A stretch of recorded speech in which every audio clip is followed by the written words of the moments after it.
Hi everyone, welcome back. This is the next video on repairing flaky audio from mobile devices.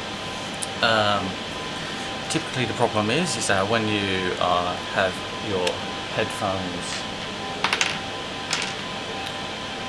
plugged into your mobile device and you're walking about, you'll tend to find that, you know, from your headphones or your earbuds or whatever you use to listen to your music on, they tend to drop in and out on one channel or both channels, or you lose connectivity altogether with your headphones and the thing switches off because it thinks that you unplug your headphones. Main problem for that is a dodgy connector. But before you get down and repair these things, always check your earphones. Okay, so plug your headset or your earphones into another device. Give the wires a wiggle about and your connectors a little bit of a prodding, especially around all the rubberized grommet-y areas that are meant to be protecting the connections, just to make sure that they don't drop out. Because I have had some people do this repair and then they turn around and said, "Oh crap, I still got the same problem. What's going on?" Well, you know, it's all down to some crap headphones which they had to go out and replace, and lo and behold, problem solved. So check out these first before you pull this apart. And the reason why these boys fail is because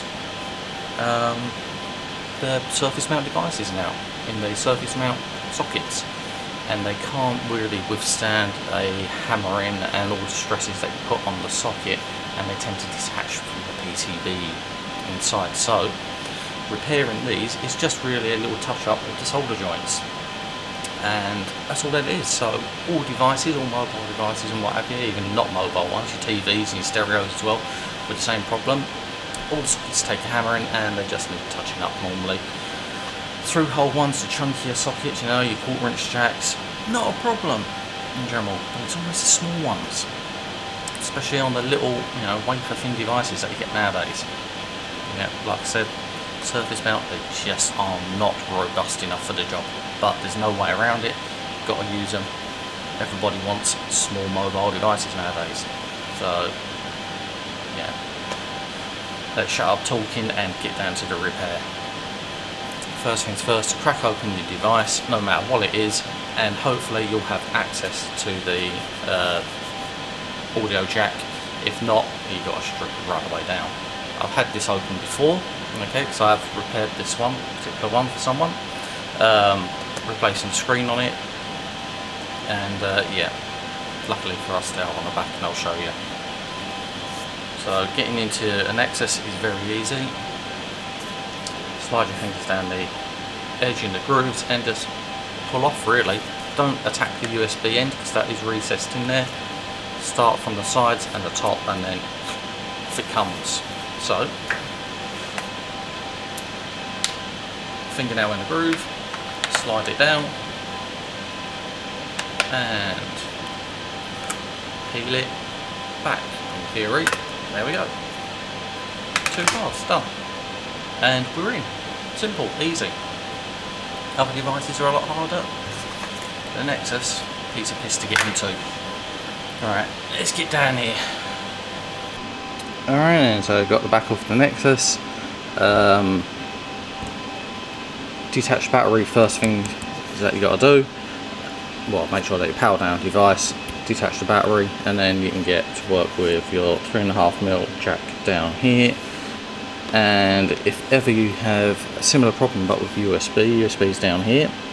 That's if you lose connectivity or you've got a flaky connection, you know, plug in USB and your computer says yes it's attached, no it isn't attached, yes it is attached, oh no I'm not going to do anything now, I'm just going to kill your device from connecting.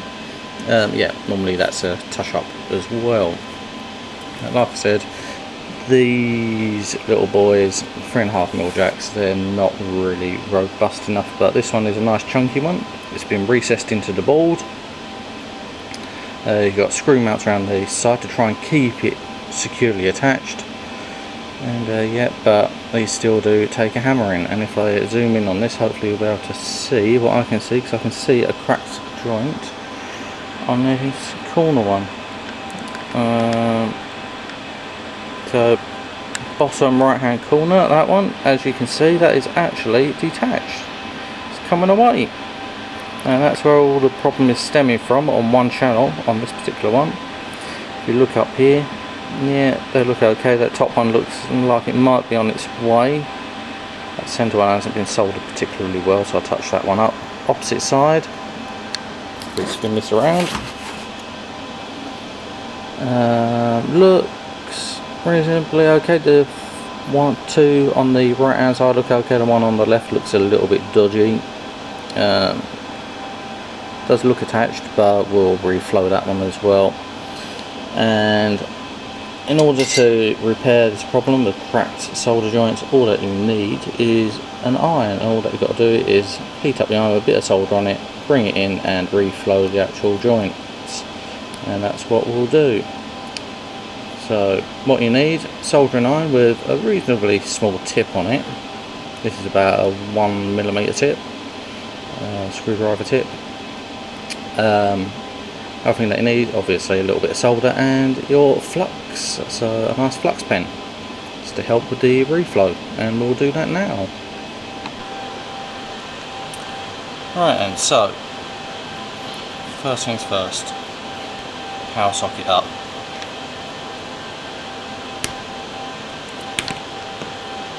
There we go. Battery is open. You can get your fingernail in. Unfortunately, I haven't got any fingernails.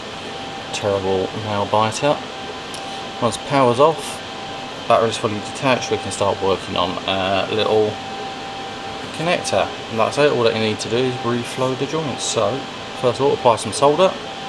Got some solder flux in the bottle. I'm going to apply that with a cotton swab just around the device.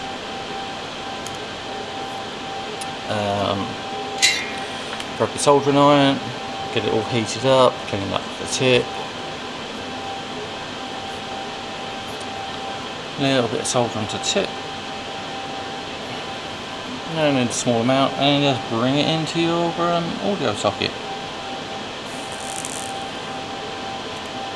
And I'm just going to go around, I'm going to tart up all of the socket connections. If you find that your tip doesn't have any solder on it, just add a little bit more after doing one side, and then just go down the other side. That's the main culprit.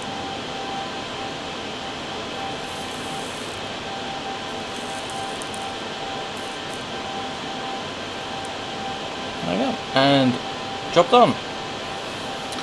And if you've got trouble with your USB socket, exactly the same thing, just a bit of flux around the joint, a little bit of solder on the tip of your iron, and just go around and touch up the joints. And that's it. Job done. That's all that you've got to do.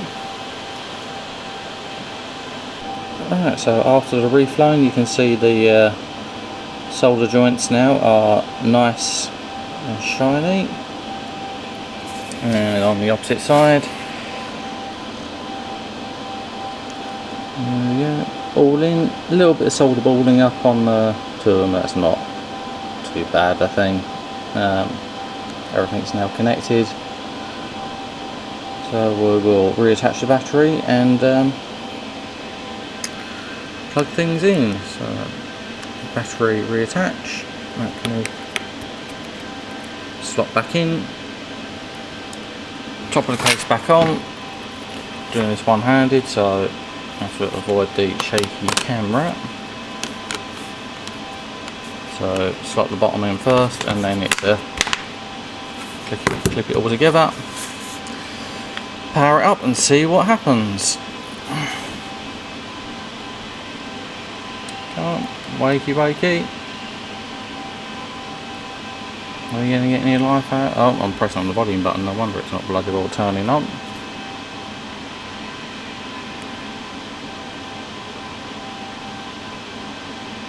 There we go. Google is up. This is going to take half an hour to start up, so I'll be back in a second. Right, I'm back in the office. Just going to give it a quick test on some speakers that I've got here, so you can actually hear the test. Let's switch this on. Case is all back on. Play a little bit of music, so we can see what we got. There we go. So you can hear it all. The way I've got this plugged in to the auxiliary input, and as you can hear, whoop, if I didn't unplug it, play, okay. Give it a wiggle about, nothing, no problems at all. Got audio, excellent, no dropping out, nice and stable. So plugging in your headphones will not be a problem. Thumbs up, see you next time.